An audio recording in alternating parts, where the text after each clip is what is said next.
Howdy, welcome to my runcast. It's been raining all day and it just kind of stopped raining recently, so it's very nice and cool on the run, and dogs and puppies are coming out of their little hiding places as the weather is clearing up, which is really nice. It's actually really nice little run here. So I was thinking about this thing. This happened actually a couple weeks ago, so this is not like super present, but it's still true. So like 2 weeks ago, 3 weeks ago, whatever, there was this fight at Rajadamnern, and they broadcast, so like people all over the world watch it on YouTube or something while it's happening, and they have like live comments going on. I try to look at the live comments a little bit just to get an idea of like what people are looking at or like what people think about these fights, but I try not to watch them too much because honestly, still applies, don't read the comments. Like there's a lot of dum-dums in there all the time. I try to look for like the Thai language comments because I want to know what Thais are thinking. For the most part, something that I've noticed is that on Facebook and YouTube live streams, when you can comment live, the people who do that tend to be much younger and they tend to not really be true fans of Muay Thai. What's really weird is they'll talk as though they're actually setting gambling odds, but they're not. They're like they're just playing a part. It's almost like what people do with mock sparring in the gym, how like someone will just be the bookie, like they're taking on that role. They'll do that on a live stream, which is very weird. But then you can actually go to other streams that are actually being kind of like pirated, streamed by true gamblers. And so the people who are setting odds there in the comments are not actual bookies, so that doesn't matter, but they don't really do it in that section because you can actually see what the odds are superimposed on the screen all the time. Anyway, all of that is just me saying, because sometimes I look at the comments to kind of put my finger on the pulse of what people who watch these shows are thinking and watching and seeing and all these different types of things. It can just be really despairing at times. But there was this fight going on, and there was a guy who put up a comment who was talking about how bad the level of the main event fighter was. Only one of them, not both of them. But like, wow, this level is so bad. And he says it's really amateur. Like, how did this person get ranked? And someone commented under him, defending this fighter, and gave all accurate, very real, and actually very impressive accomplishments of like all the things that this fighter has to their name. All true. But the funny part was, to me, the part that made me laugh, is that most of these accomplishments are actually amateur. Like they're almost all amateur achievements. And I'm not defending what the first guy said because his intention in saying it was being an asshole. He's actually just an asshole. He just technically happened to be accurate, like technically true, what he was saying, although he wasn't using the word amateur in a technical sense, he was using it in an asshole sense. So not defending him, but it was true that the accomplishments of this fighter are amateur. And the reason I'm thinking about this, and the reason this is interesting to me, is that I've talked about this a little bit in recent runcasts, is that whenever you're looking at something, you're looking at it in order to understand it from the context of things that you already understand. This is why, like, movies that are foreign don't always make it in other markets, and why a lot of the like big budget movies that they're making now are intentionally for making it into other markets. So like, you really want to hit the Chinese market, you want to have like huge battle scenes, very, very easy to identify good guys and bad guys, like things that will kind of go beyond culture.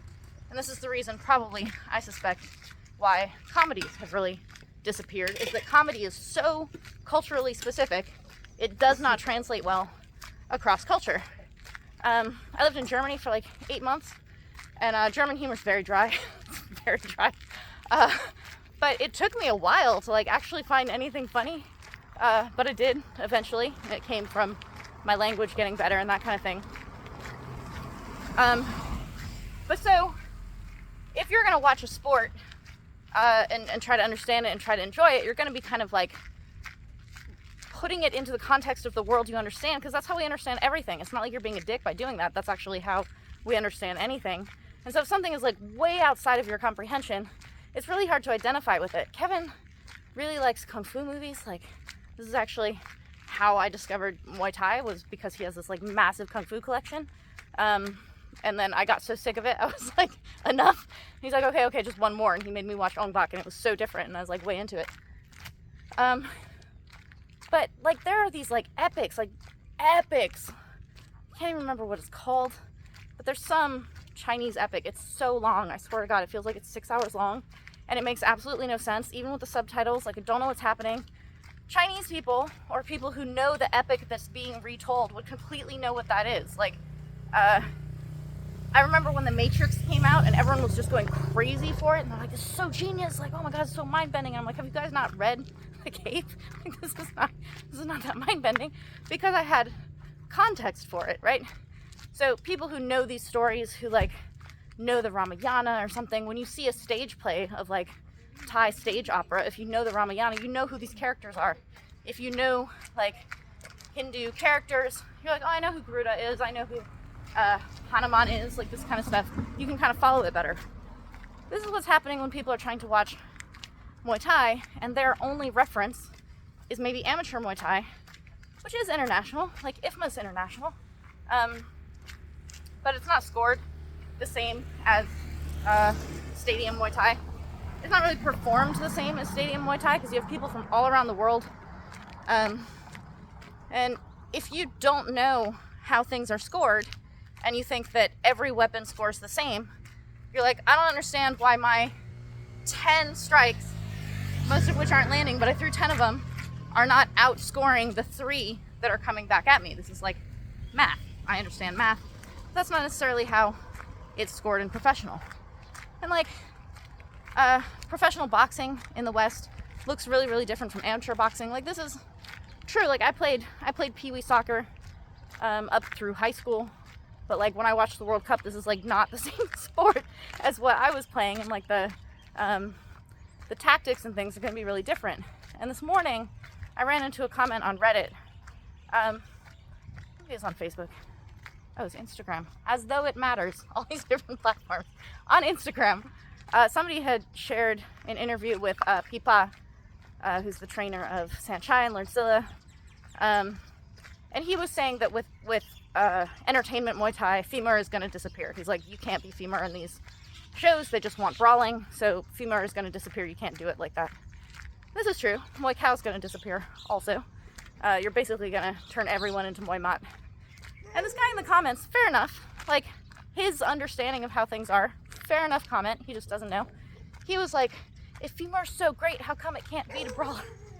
I'm like, yes, this is completely true. I've said about people who complain about brawlers, and they're like, I hate having to fight a brawler, I want to do technical Muay Thai. And I'm like, that's great.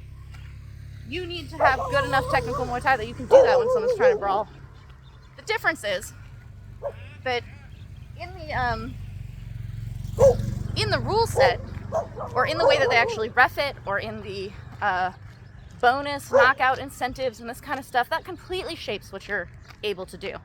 So if you're forcing people to fight in the pocket all the time, because this is how you score, this is how your rule set is, you're going to like stop the clinch all the time, you're going to chastise people, you're going to not let them fight on your promotion if they don't brawl all the time, that's what's going to kill femur, not simply people brawling. People brawl all the time against femur in like traditional Muay Thai. The problem is the rule set.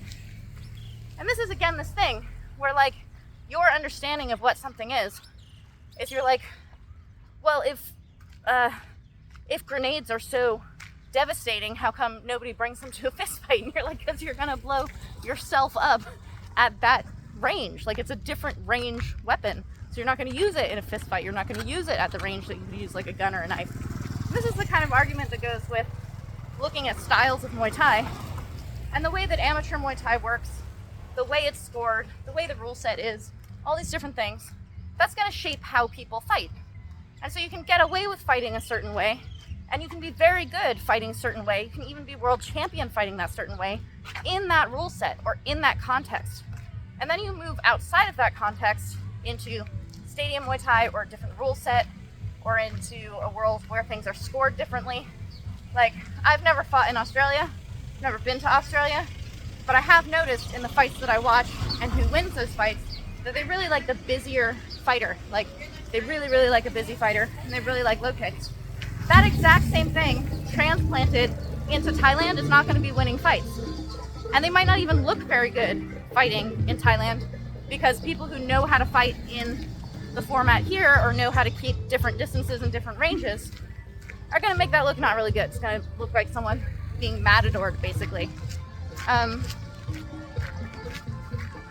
So I don't know. I guess my thought process in all of this is about how having your own association or having your own context for what something's supposed to look like, and then seeing that it's very different somewhere else. I think a lot of Westerners, because I've heard this since I first came here and it's never gone away, they have this attitude that Thais are cheating and that Thais are like super nationalistic and that like you have to knock a Thai out otherwise you'll never win because they're so unfair and they always judge for their fighters. And it's like, they're not judging for the Thai-ness of their fighter. They're judging for the style that in this culture, in this rule set, in this way of scoring, that scores. Like, if Mike Tyson is just like brutalizing someone with left hooks, and this person's just getting like totally clobbered, and they're doing a lot of dancing around and not necessarily hitting him a lot, you're not like favoring the American in that situation. You're favoring the American way of looking at what a fight is supposed to look like. Whereas if that happens somewhere else where like a dancing fighter is actually seen as much more finessed, much higher caliber, they like that much more, and then they win in that context, you can't be like, oh, well, they're just favoring the French guy, I don't know, who fights like that. They're favoring the way that guy fought in the country that favors that way of fighting. And it totally makes sense. I don't think that I've ever, in my 281 fights, 271 in Thailand, I don't think I've ever felt like I lost a fight because my opponent was Thai. I've lost a fight because the way my Thai opponent was fighting is favored in Thailand, for sure. But in learning, in looking at it and being like, oh, okay, well, I do want to win, so what do I need to do? Like, how do I need to get better at this? I don't want to just be running forward and trying to grab. Like, I've come closer and closer to being able to understand what that style is. I can see that style. When I watch a fight, I can see why that fighter won over that fighter. And sometimes it's really muddy. Like, sometimes both fighters do incredibly well. But one fighter did it much better. And I just lost my last fight in Phuket against Pechampu. I've fought her before. I knocked her out the first time. But Pechampu is like thoroughly femur. She's very, very femur, very beautiful. And I went into this fight kind of thinking I was just going to do more or less what I'd done a few years ago when I fought her and beat her. And she was like, I'm going to fight in such a way that Sylvie can't do that, which is the correct way to do this fighting. But what's kind of complicated about the matador and bull, which is what the femur and Muay Thai fighter are, is that a Muay femur fighter is not necessarily going to like outscore you in a significant strike kind of way. Femur fighters score. I'm not saying that femur fighters don't score. They have lots of like kicks, which is a very, very high scoring point. Teeps don't score really high, but if they're off balancing you and like messing with your roof and stuff like that, very, very good.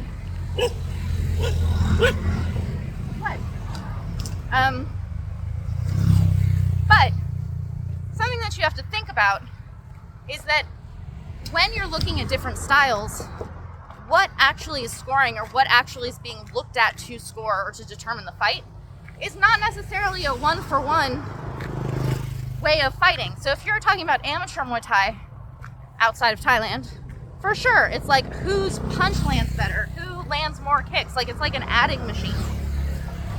But like when you're fighting a femur fighter, the thing that can be so frustrating about fighting them is that they're not doing anything to you. Like, it feels like absolutely nothing. They don't have power. Their strikes are not like super hard.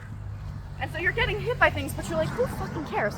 Because it really doesn't feel like anything. Like, you don't feel impacted by it, even though it is still scoring. And when someone is kind of like dancing away from you, moving away from you, energy-wise, you feel like you're imposing yourself on someone, even though you might not actually be succeeding in the way that you think you are. And so the way I would compare it is that rather than looking at two fighters who are doing the same thing as each other, picture a shootout in soccer, right? So the person shooting the ball is just trying to get the ball into the goal. That's what they're trying to do. The goalie's job is trying to keep the ball out of the goal. You are not scoring on each other in an equal sense. The goalie wins that exchange by keeping the ball out of the goal. They do not win that exchange by scoring more goals on you. They're preventing you from scoring your goal. That's what's happening when you're fighting a femur fighter. It's a little bit complicated because they do score on you. But there are times when you come out of a fight and you're like, there were no actual points in that fight because I couldn't land my points. I couldn't get in, so I wasn't really scoring. She wasn't really landing any scores either, but because of the dynamic of what was happening, her shutting down my trying to score was succeeding, whereas me trying to score was failing. And so that's why it's like this shootout. That's why you can look at it in this way to understand what's happening, where you're like, how did I lose this fight? Well, she didn't really do anything to me. It's because she prevented you from doing the thing that you already stated you're going to do. And Kevin and I talk about this a lot with like narrative scoring, is that you're basically writing checks. Like you're telling a story. You're like, I'm going to do this thing. And then when you go and you do that thing, you've succeeded and you win that fight. When you're like, I'm going to do this thing, and you go and you can't do that thing, now that other person is winning that fight because they've stopped you from doing it. And this can be like you're catching kicks early, and then later you stop being able to catch them, or like early you were able to dump people and you keep catching them and eventually you stop being able to dump them. Simply that change, you having been able to do something before and now you can't, is a demerit to you, which is automatically credit to your opponent. Even if they're not necessarily doing anything significantly better to stop you from doing it, it reads as though they're stopping you from doing it. So, I don't know. It's complicated. And it's not complicated in a like hard to understand way. It's complicated in a there are a million points in this fucking tapestry that you can look at from all kinds of different angles. And it's intricate. Maybe that's the way to say it. It's intricate. It's not complicated in that it's hard to understand. It makes sense. It's just very intricate. And I think that's really cool. I think that's awesome. And it took me a really long time. When I was first fighting here, I was living in Chiang Mai and fighting out of Lana. I think I'd fought probably like 15 times. And I either won by knockout or lost on points. That was the only way I could win a fight, because I didn't really understand how everything worked. And I would just muscle my way through things. I would just grab girls and try to knee them. And, you know, occasionally I could get a knockout and I'd win that way. I remember the first time I won on points, I was so proud of myself because I felt like I'd actually like understood something. I felt like I actually had like reached a degree of proficiency in understanding the game that hadn't been there before. And so it's really, really nice for me. And it's been that same process, but just to higher and higher levels since then, where I think that I was like in 80 fights or 90 fights in before I even really understood how to fight a fifth round, where I had won the fight and I could use the fifth round to keep my lead instead of looking really desperate and running after someone even though I was already in the lead. Like, nobody taught me scoring. Like, nobody explained scoring to me. I had to learn by watching, you know? And I had help from trainers asking, like, what is this? What's happening here? And they'll go, well, this is good because of this, or she beat you because of that. But it wasn't clearly explainable. So, I don't know.